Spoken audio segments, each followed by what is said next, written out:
They said it was a joke. It was dawn. Brasilia was silent. A man was sleeping, wrapped up on a concrete bench at a bus stop. He wasn't doing anything. He wasn't fighting.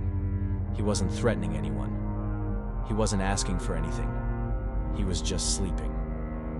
And in just a few minutes, 5 young men decided that that life was worth nothing. They later said it was a joke. But what happened in the early hours of April 20th, 1997 was never a joke. It was cruelty. It was contempt. It was dehumanization. And it was an entire country trying to understand how someone crosses that line. His name was Galdino Jesus dos Santos, an indigenous man of the Pataxo people, a community leader, a husband, a father. He had traveled from southern Bahia to Brasilia. He was taking part in mobilizations related to Indigenous Peoples Day.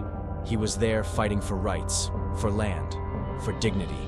And that night, because of a missed curfew at the boarding house where he was staying, he ended up sleeping at a bus stop in Asa Sul. A trivial detail, a common delay, a poorly calculated night. That became a sentence. Around 5:30 a.m., a car drove by. Inside it, 5 young men, between 16 and 19 years old, sons of influential families in Brasilia. They were coming back from a party, laughing, talking. They saw someone sleeping and decided to do something. Later, they told police they thought he was a homeless man. As if that reduced the weight of the act. As if the life of someone living on the street were less of a life. And this is where the story becomes even more uncomfortable. Because what lies behind that justification isn't just cruelty. It's dehumanization. It's looking at someone and not seeing a person.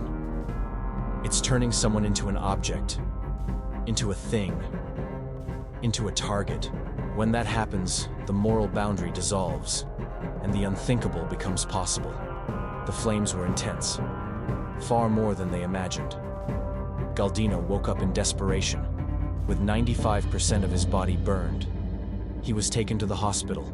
He resisted for about 20 hours, but he did not survive. Brazil woke up to the news, and the outrage was immediate. It wasn't just a crime, it was a symbol. An indigenous man in Brasilia, the day after Indigenous Peoples Day, burned a leaf.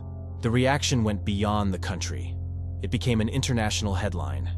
And the case stopped being just criminal. It became political. It became social. It became structural. The young men were quickly identified. Witnesses had written down the car's license plate. And then another element entered the scene.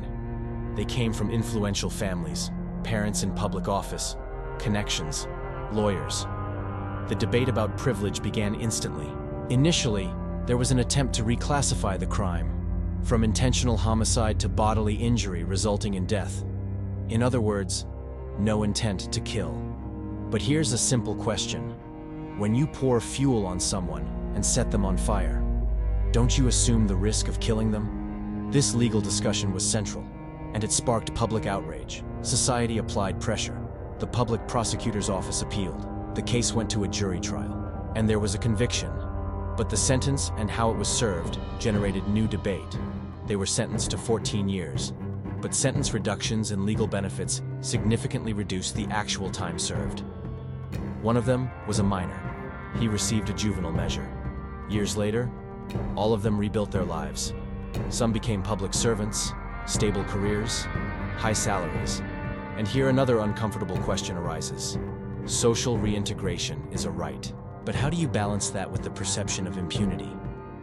Meanwhile, Galdino's family never had progression, never had reintegration, never had a second chance. Grief does not expire. But this story is not just about 5 young men. It's about what allows 5 young men to do this. It's about a culture of dehumanization. It's about privilege. It's about the trivialization of violence against those seen as invisible. Because they said they thought he was a homeless man, S-man. And that reveals something deep. If he had truly been someone living on the street, would it have been less serious? That question hurts, but it needs to be asked. Because crimes like this don't come from nowhere. They come from ideas, from invisible hierarchies, from who is worth more, from who is worth less. And now. Let's dive into the legal decision, into the discussion of eventual intent, into the issue of criminal majority, and into what this case reveals about Brazil in the 1990s and Brazil today. Because perhaps the most disturbing part of this story is not what happened in 1997, but what can still happen when someone else's life is worth nothing. There is one word that runs through this entire case: dehumanization. Because no one wakes up one day and decides to set someone on fire without first reducing that person to something lesser. An object, a target, a joke, just a homeless man. That phrase still echoes today, because it wasn't just a justification, it was a revelation. Let's face what that means. When they said they thought it was a homeless person, they were trying to lessen the severity, but without realizing it, they exposed something even worse. If it had been someone living on the street, would it have been acceptable? That's the question no one wants to answer out loud. But it's implicit, because the joke only existed because in their minds, that life had no value. Galdino wasn't invisible, but to them, he was, and that reveals a deep social layer. Brazil has always had a silent hierarchy: who is seen, who is ignored, who is protected, who is disposable. And at that bus stop, at that dawn, 5 young men decided that that life belonged in the last category. Now let's talk about intent, because legally, that was the center of the discussion. The defense argued there was no intent to kill. But there is a concept called eventual intent. You may not directly want the result, but you assume the risk that it may happen. And here comes the logical question. When you pour fuel on someone and set them on fire, what is the foreseeable risk? That the person dies. You don't need to be an expert. You don't need to be a jurist. It's an obvious consequence. And it was precisely that understanding that led the case to a jury trial. But before that, there was an attempt to reclassify. The first instance judge initially understood it as bodily injury resulting in death. In other words, no intent. Society reacted. There was an appeal. The Superior Court of Justice ordered the case sent to a jury. And that is important, because it shows something fundamental. Social pressure influences justice. And in this case, it was decisive. At trial, the young men were convicted of aggravated homicide, trivial motive, cruel means, a method that made defense impossible, 14 years in prison. But here begins the second part of the outrage: regime progression, legal benefits, much shorter effective time served. One of them was a minor. He received a juvenile measure, and that opens another discussion: the age of criminal responsibility. Does a 17-year-old know that throwing gasoline and setting it on fire can kill? That is the central question. Brazilian law sets 18 as the age of criminal responsibility. But psychological maturity does not magically appear on a birthday.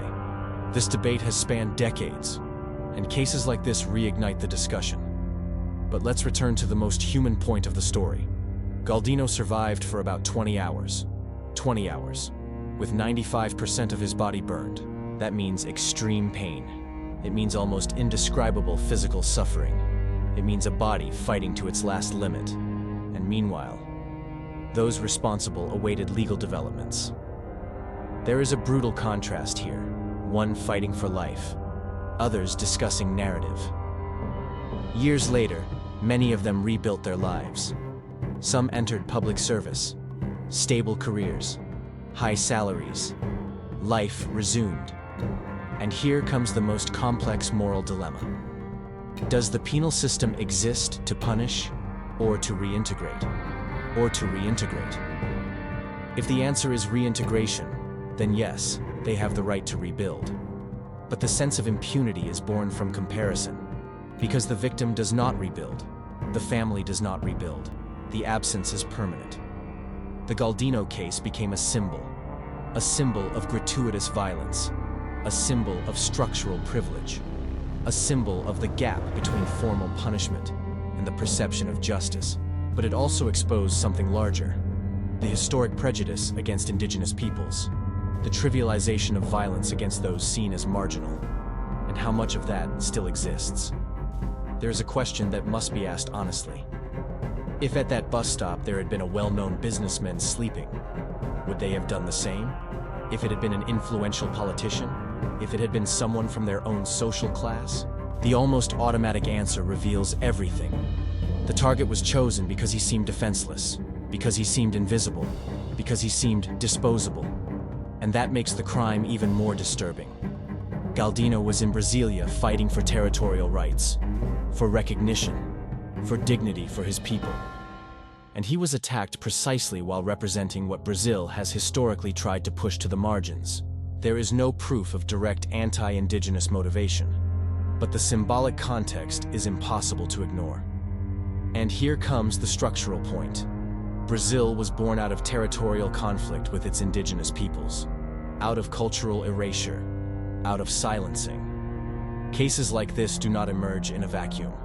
They are extreme expressions of a mentality that still exists in invisible layers, the idea that some are worth less. But there is also a psychological dimension. What leads a group to act like this? Group dynamics, diffusion of responsibility. One encourages, another laughs, another carries it out, another watches, and no one stops it. In a group, individual conscience weakens, and the boundary shifts. Perhaps the most revealing moment wasn't the fire, but the justification. Because by saying they thought it was a homeless man, they revealed that the value of life, to them, was relative. And when life becomes relative, horror finds space. Get ready. Let's close this story by looking at its legacy. What changed after Galdino? What didn't change? And what does this case still teach about privilege, violence, and collective responsibility? Because perhaps the most important question is not, how did they do this? But rather, why do we still allow certain lives to be seen as less? The joke that revealed Brazil. Some crimes shock, some crimes outrage, and some crimes reveal. The Galdino case revealed something much bigger than the cruelty of 5 young men. It revealed a structure. It revealed a mentality. It revealed a country. Let's return to that dawn. A man sleeping. 5 young men passing by. A can of fuel. A match. It sounds simple when told like this. But what allowed that decision to be made was not simple. It was built over years of culture, of jokes, of devaluation, of phrases like, "It's just a homeless man. It's just an Indian. It's just another one." The just is what's most frightening, because it reduces, it diminishes, it dehumanizes. The fire that struck Galdino did not begin at that bus stop. It began long before. It began when lives started being ranked, when some began to be seen as obstacles to progress, as delays, as inconveniences, and not as people. After the conviction, life went on, for everyone, except Galdino. Those convicted served their sentences. They had the right to progression. They rebuilt their paths. Some became public servants. Solid careers, stability, social respectability. And here lies the hardest conflict. Criminal justice has reintegration as a principle, but collective feeling demands proportionality. And when the formal sentence seems small in the face of the horror of the act, the sense of impunity grows. There is a delicate point here. If we believe in rehabilitation, we must accept that someone can make a grave mistake and later rebuild. But we must also recognize that the victim's pain is not reintegrable. Galdino's family did not have progression, did not have sentence reduction, did not have parole from longing. The case became a symbol. It became legal precedent. It became academic study. It became debate about eventual intent. It became discussion about the age of criminal responsibility. It became discussion about structural privilege. But above all, it became a warning. Because the question that remains is, what prevents something like this from happening again? It's not just the law. It's culture. It's education. It's empathy. It's the moral boundary each person carries within. Group dynamics were decisive. In a group, responsibility dissolves.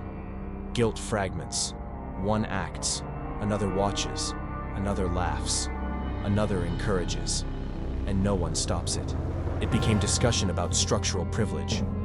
But above all, it became a warning. Because the question that remains is, what prevents something like this from happening again? It's not just the law, it's culture, it's education, it's empathy, it's the moral boundary each person carries within. Group dynamics were decisive. In a group, responsibility dissolves. Guilt fragments. One acts, another watches, another laughs, another encourages, and no one stops it. Perhaps the most disturbing part is the justification. We thought it was a homeless man. That phrase should have sparked an even deeper national reflection, because it lays bare the thinking that some lives are disposable. And when a society silently accepts that, it becomes structurally complicit. But there is also individual responsibility. It wasn't society that poured the fuel. It was 5 young men, with names, with decisions, with choice. Context explains. It does not absolve. And here comes the most human question of all. Did they change? Did they learn? Do they carry remorse? Only they know. But the entire country carries memory, and memory is a tool of prevention. The Galdino case cannot be remembered only as tragedy. It must be remembered as a warning about dehumanization, a warning about privilege, a warning about the danger of turning someone into a target. Because every great horror begins with a small devaluation, with a joke, with a label, with a just. If this story moved you, share it. Because talking about it keeps alive the memory of someone who can no longer speak. It reminds us that no life is disposable. It reminds us that empathy is not optional. Subscribe to the channel, because here we don't turn pain into spectacle. We turn it into reflection. And in the next video, you'll see another case that shows how decisions made in seconds can echo for generations. See you there, and until then, never treat a life as if it were worth less.